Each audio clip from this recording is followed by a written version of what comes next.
भी मुझे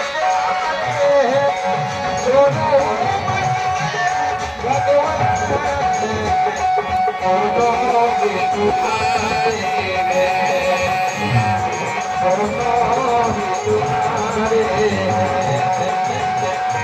और दोनों भी तुम्हारे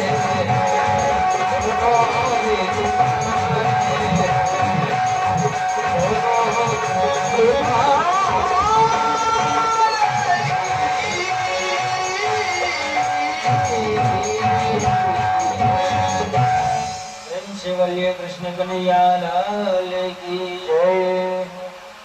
इस प्रकार कुंती मैया कहती है कि यूं कहूं कि हमारे भैया वासुदेव के आप पुत्र हैं।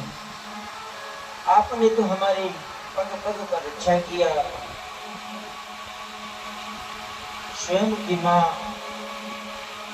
देवकी जिसके 6 पुत्र कंस ने मार डाले और आप उनकी रक्षा न कर सके। मैं तो आपकी बुआ हूँ। आप मेरे प्रति कितना वात्सल्य रखते हैं कि मेरे 5 पुत्र थे और 5 में एक को भी आंच नहीं आने दी। इस प्रकार कुंती मैया ने विपत्ति मांगा। अब भगवान उधर पितामह भीष्म भी शेष शैया पर पड़े हुए थे, क्योंकि जब युद्ध विराम हुआ, पांडवों को विजय श्री मिली, उस समय सूर्य दक्षिणायन थे और पितामह भीष्म को इच्छा मृत्यु का वरदान था। पितामह भीष्म के पास जैसे ही कृष्ण कन्हैया पहुंचे तो मुंह लटकाए हुए खड़े थे। भीष्म कहते हैं कि प्रभु, अगर ऐसी झांकी मुझे दिखाओगे तो मैं अपने प्राणों का त्याग नहीं करूंगा, क्योंकि मुझे तो इच्छा मृत्यु का वरदान प्राप्त है।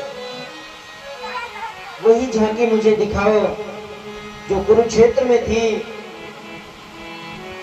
ये पसीना टपक रहा है और धूल की बूंदे, धूल के कण सारे चेहरे पर क्रांति चमका रहे हैं। वही छवि मुझे चाहिए, उसी छवि का दर्शन कराओ। भगवान मुस्कुराए। पितामह भीष्म ने कहा कि मेरी एक पुत्री है, मरते समय मेरी इच्छा है कि उसका पाणी ग्रहण कर ले। उधर पितामह भीष्म तो ब्रह्मचर्य का व्रत धारण किए थे कि मैं कभी विवाह ही नहीं करूंगा, तो उनके पुत्री कहां से उत्पन्न हो गई? तो पितामह भीष्म की पुत्री का नाम है मति। मति का तात्पर्य होता है बुद्धि। पितामह भीष्म ने कहा, ये जो मेरी पुत्री है मति, इसके अनुरूप दूसरा कोई वर नहीं जिसे मैं वर्ण कर सकूं।